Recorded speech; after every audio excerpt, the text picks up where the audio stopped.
Hey guys, it's Robin, RsIslandCrafts, and welcome to my craft room. This is my WiP It Wednesday video where I show you whatever I've been working on in the craft room this week, crafty wise. This week I have been doing a lot of behind the scene things, so it did cut back into some of my crafting time, but we'll talk about that at the end. I got Robbie's socks off the needles. He's guaranteed to have one pair of socks for Christmas now. I don't bother washing them or anything. He will put on one of the pairs as soon as he gets them. You do get this little bit of a fold just because I knit them on the magic loop. So this is where one needle is and this is where the other needle is. So you do get this kind of crease looking down there. Once you wash them and wear them, it goes away though. It's not like you can get, sometimes when you're doing double pointed needles, you can get laddering where the stitches here are nice and tight and these look like the rungs of ladders because they're a little bit looser there when you switch from needle to needle. I don't have that problem with magic loop. I used to have that problem with double pointed needles, but over the time I fixed that up.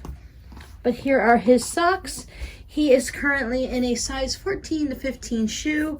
I do these, as I said, on magic loop, size 1 needles. I use 76 stitches, so it's 38 on each needle.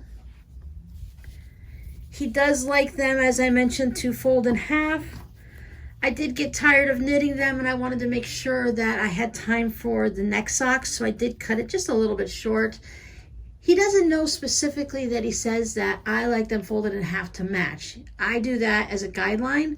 He just knows that he likes this part on the leg to be longer than, say, something short like this. He wouldn't want to have just a short little sock. I like to keep mine a little bit short. He likes his longer. On this one, the leg, the foot is longer than the leg, but it'll be okay. Plus, it all depends on how you fold it at the heel. Now, if I kind of just move that heel down a little, it matches perfectly, right? I just try to let it just kind of sit right where this part of the heel starts right there. So, I mean, it's close. But those are done. Christmas present out of the way. I do the Flegel heel.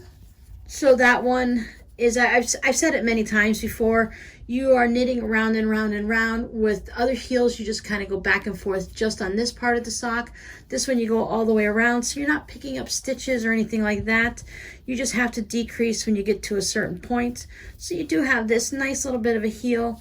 It fits. It looks kind of weird and it doesn't look like a normal heel like you're used to, but it fits our foot really nice and it's comfortable, so then I don't have to pick up stitches. I did cast on his next sock so that I am ready to go anytime I have a moment to pick it up. I am still working on the little toe. These are going to be a dark rainbow, so it started at the green. I just pulled the yarn out of the center of the first ball. And wherever it started, that's where I'm starting. This is the Mani Pedi from Lion Brand. I picked this up at Joann's. It's, let's see, 219 yards, so I should be able to get nice long socks out of him as long as I don't run out of time. I'll just keep knitting until it's getting close to Christmas. They're 75% superwash, 25% polyamide, and that's basically an elastic so that your socks are stretchy so that they can go over your foot and everything like that. Have a little bit of stretch in both directions. I did pick up 3 balls of this just to make sure there's enough for him, and then there'll be enough left over for me to have a sock. I will go ahead, once I get the toe done on this one, I'll go ahead and cast on the toe for the next one so that I can work them concurrently and I can go toe, toe, do a bunch of rows and a bunch of rows. That way, when they're done, they're going to be close to being done together and it won't be a big difference. And that's all I worked on in the knitting department. Now, some of you have already seen these bags that I'm working on. You saw the fabric last week. They are all made up. I am going to, when I'm done recording this video, I'm going to go ahead and take pictures of these and get them uploaded in the shop so that by the time you see this on Wednesday, these are going to be ready to go and you can go ahead and purchase them. Let's look at them one by one. To start off, as I said, I did put a gray lining on all of them. Hey, did you notice it's not quite as yellow in here today? I went and bought some new light bulbs. They daylight, I believe I bought. Just some simple whatever bulbs you buy at Walmart and stuff. But I was looking, and if you get the soft and the warm, they do tend to have a yellow glow. And as time goes by and the light bulbs start to wear down, they do get a little bit yellower. So since we're already in the winter when the light seems to get a little bit off anyways, I picked up these nice bright ones. This room is bright. I don't have to worry about turning on any extra lights when I'm sewing. So you do have a nice gray lining. I did the overcast stitch on these just to keep it all nice and neat. They're all tucked into that corners down here, so you really don't see them as you're using it. I decided not to go with the contrast on the top or anything like that, or on the handle. Nice and easy. I just wanted them not to have to worry about finding fabrics to match. Just use all of the same color, the same fabric, and it's all going to blend in together, right? They still need to be defuzzed a little bit. I do have the little wrist strap that comes apart, so you can clip it onto something if you'd like. My fumble fingers here, or you can just hang it and use it on your wrist. It does fit my hand with plenty of room, so that works good too. Once I have it all nice and pressed and neat, they do sit like this. So they will hang nicely like that. I have light interfacing in it. I didn't want to have anything too stiff for these because I still wanted them to I didn't need these to be standing up straight. I wanted them to have a little bit of time to be able to stand up, of course. And once you start putting anything in it, like if you can put notions in it, you can put some coins in it, you can carry this as your wallet. Or as a little purse, there's enough room for a wallet. And depending on the size of your cell phone, this measures, well, this is about 6.5 inches tall, 6 inches tall. But to be able to put something in the zipper part, you do need to be able to fit it in there. So that area, I'd say that is more maybe about 5 inches. So if you can go ahead and put a small wallet in there, you can put your change and your keys and whatnot. So that would be a nice little thing just to carry around if you don't need something big. Sometimes when I go grocery shopping, I just want something quick. And I love the blue on this kitchen fabric. All right, so now that gives you the basic details on all of these. They all have the same type of zipper. They're all from the ones that you saw that I just bought from Zip It on Etsy. They all have their little keychain thing here to put the wristlet on and off. I found some lovely colors, nice bright colors to put on all of these bags. If you follow me on Instagram, you'll see where when I did the zippers and got them all ready, I lined them all up and they're like rainbow colors. So we have the comic book ones, the Marvel comics.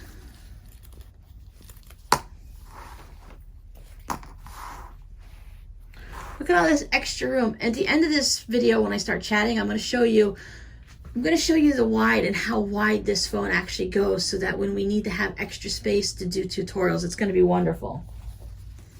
I have a barnyard. Oh, wait, before we get too far, I wanted to show you something. I didn't plan this at all, but look how close I got to getting the bowl and the spoon when I put these two pieces together. And there's the cookie cutter. I just happened to cut out all the fabric and it just went back together that close. That was really kind of cool. So we've got Tweet Tweet on the farmyard here, chickens and sheeps and all that. A very fun alien one. I love the blue on this one. I don't really care much about the kitchen, but I love that color blue. And the alien one is a really fun guy. I like this one. We have the stars. This one, stars at night are big and bright, deep in the heart of Texas. They sing that on The Big Bang Theory a lot. I love the brightness and all the different colors of these computers. And this computer is fun too. It's a different type of a green color. I don't see this a lot in too many things. It's a little bit, you're seeing a little bit more blue possibly, so it has a bit more green to it. Our pink going bananas.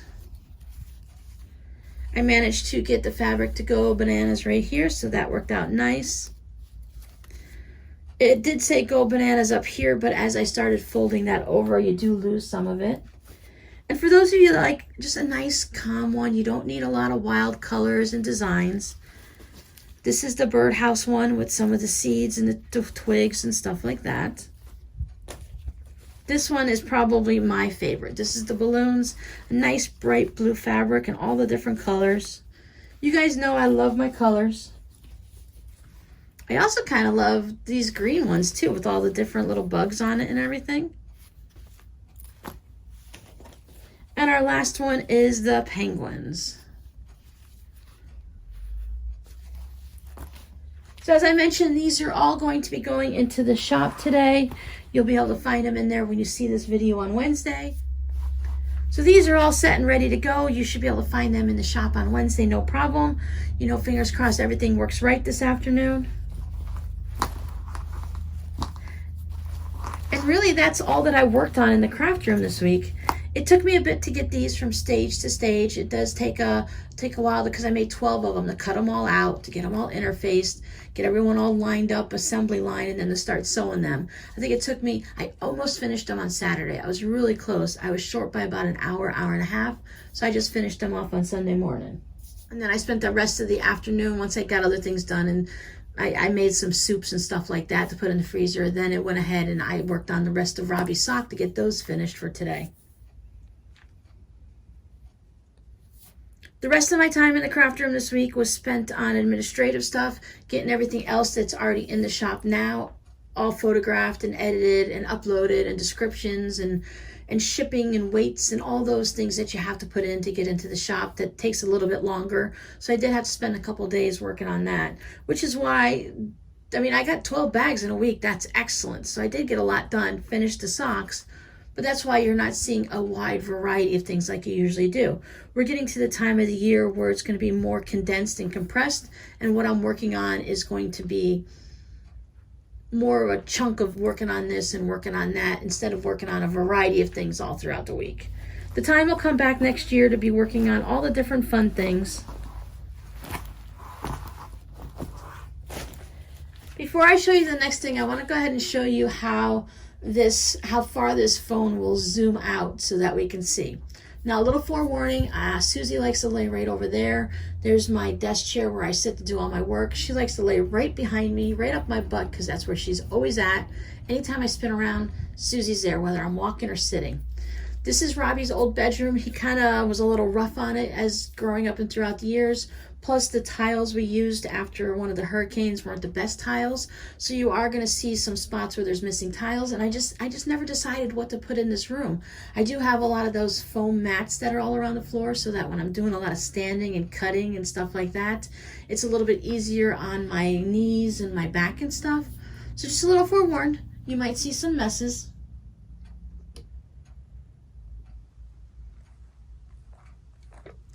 So you guys are used to seeing just this little section right here, and now you get to see all of that. So you see my chair and my desk where I do my sewing.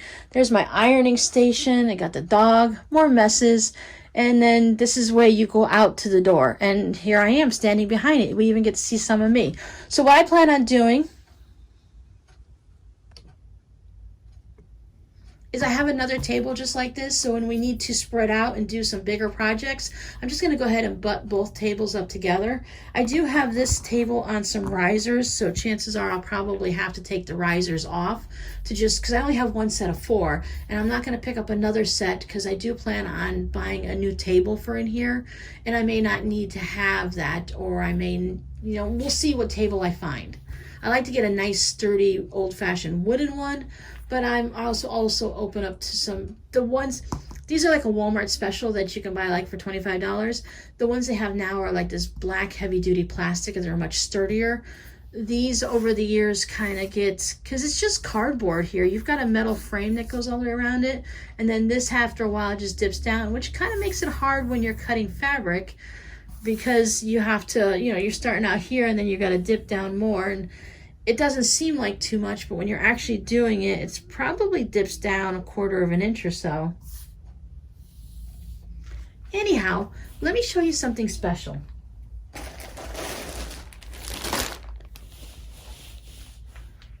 Starting right now, as you see this video, or prior to, as of me making this video, anytime you make an order from me, or you purchase anything from my shop, I'm going to send a little thank you gift along with it for Christmas. And then if you order whatever I decide, if you order more, and as we get closer to Christmas, I might put one of each of these items in there. I made these a few years ago. These little Christmas trees are from the book Fa La La La Felt. And I looked it up, and you can still purchase it in different places online. And they show you how to make different size felt Christmas trees. I just added some simple embroidery stitches on it as decorations. Some of them do have buttons on them, and some have beads. I think I'm down to, I think this is the last one that has any buttons, and everyone else has embroidery stitches. I've been handing these out to friends and family throughout the years. I've been giving them to customers and stuff. I've made 100 at least of these. As you see, they're in different sizes and different colors. So as you place an order, I'm going to go ahead and pop these in with your things just as a little extra thank you. You can pass them on to the grandkids, put it on their special trees, let them play with it if they're old enough not to be a choking hazard or anything like that. You can pass it on to your coworkers, give it to the mailman, whatever you want to do with them. I'm just ready to move on to a new tuck-in so that I want to try something different for next year. And the other thing that I have, you guys know I don't just make one of anything. I tend to make a lot of something. And if I have a variety of Christmas fabrics, I kind of like to make numerous things in each of those fabrics. So a few years ago, again, probably 3 or 4 years ago, I was in a card swap, a Christmas card swap, and you could put a little tuck in, like a little flat ornament. So I'd made all these little Christmas stockings. They are fully lined. They can go on the tree. You could put a little something in it, like a candy cane or something like that.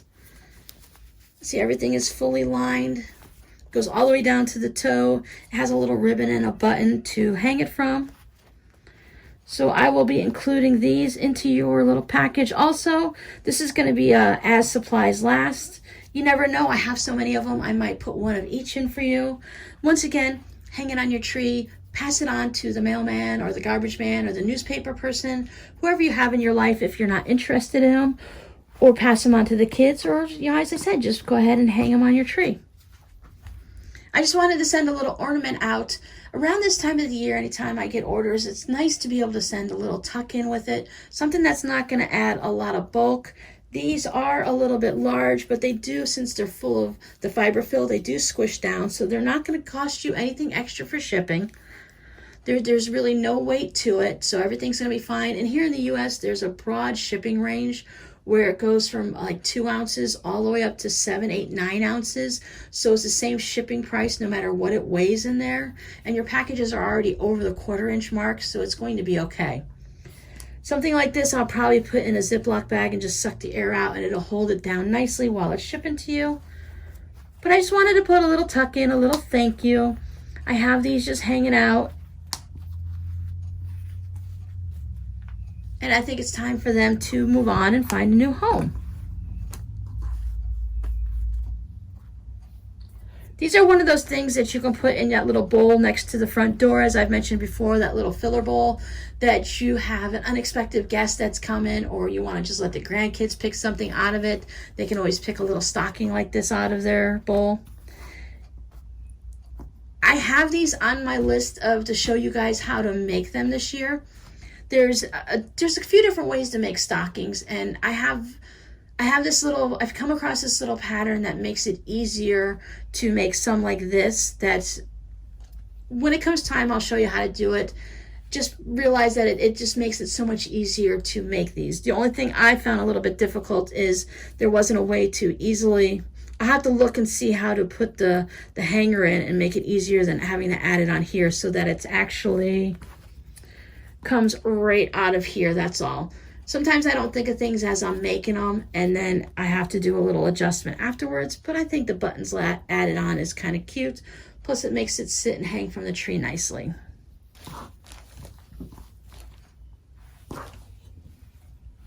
So as I said, any order from now on until I run out will receive one of these. If you really don't want one of these, just go ahead and put a note to the seller, to the seller on Artfire. It leaves you a little spot that you can leave me a little message. Just say no thank you, you don't want any extra ornaments or anything added in, and I will honor your wishes and not send it. So what am I working on next? Oh, I don't know. I'm going to be making some more bags this week. I'm probably going to go with some more zipper bags. I have a couple little different designs to tweak them just a little bit so that they're not all the same. I still have a nice stack of fabrics to choose from. I haven't made any Christmas bags yet, and I don't want to make too many because not everyone wants to have a bag that's only for Christmas. Some people like to have them for a little while, but most people like something, if they're going to spend money, they want it to be able to last year round. Not everyone's like me who will use a Christmas or a Halloween bag year round. I don't mind. I like to, if it's a fabric that I enjoy, I'm going to use it year round. When I was buying the orange Halloween fabric stuff for the pumpkins, I spied these at Joann's that I want to make some bags out of. They're flamingos. Did I show you guys these? The flamingos with the Santa hat? Because I love flamingos, and that's the whole thing with, you can see that all over line wherever I'm at. I use that as my little picture. And then I thought this would make a lovely project bag. So I will be making a couple Christmas ones, but I don't want to go overboard. I do have some Christmas ones in the shop still from last year. I did get the pattern in the mail for the vinyl window, and well, I'm starting to wonder if it's just me, but I have talked to other people and they have struggled with these patterns themselves. But I've come up with an option that's going to work for me. I just have to test it out, make a couple of test project bags, and then I'm going to be able to make the vinyl window with a zipper and a gusset in the bottom. Now this idea I've come up with, I haven't seen it anywhere else, so it's going to be interesting. It should work, but then again, all these other ideas I thought they would work too, but when I get to a certain point, it just doesn't work. But the way I'm doing this one is I'm figuring it backwards. Instead of starting at one point and hoping I end up somewhere, I'm starting with the idea at the end. And since I know how to make the zipper and I know how to make the gussets, I'm just working backwards until I get to the vinyl point, and then I add that in. So we'll see if that works out. I'm hoping to work on that this week. I also need to start cutting the blocks for that quilt along that I'm doing with Margaret Lewin and her group. She's already posted all 4 blocks. I was kind of holding off for a second because there was a couple typos. You guys know when you start a big project like that and you're sending it out to so many people that sometimes little things get missed. Like if you needed to put number 22 down and you only put 2, or you meant to put 2 and you hit the keyboard twice and you hit 22. It's very easy for you to skip over that when you're doing the proofreading. So I wanted to make sure she went through and she fixed everything. She said everything is fine. I believe she said she proofread all the way through the blocks. So now I feel more confident going and starting now and working through it. And the only reason I held off is for the things I needed to do, but also I didn't want to, there's only going to be a little bit of each fabric left. And if I cut it according to the directions and the directions are wrong, I don't want to run out of fabric by the time I get to the end. If I were using my fabric, it'd be no problem. I just pull in another fabric. That's the good point about being a scrap quilter, that if you run out of one fabric, you just bring in another. It's all scrappy, so they're all going to work together anyways. So now that I'm ready, I can go ahead and start doing that. The next blocks are due to come out on the 20th, which is what, next Wednesday? So I guess I better get a little hustle on. Otherwise, I'll be making 8 blocks. So that's it for me this week. I hope you guys have a wonderful, creative, and crafty week, and I'll talk to you guys next time. Bye.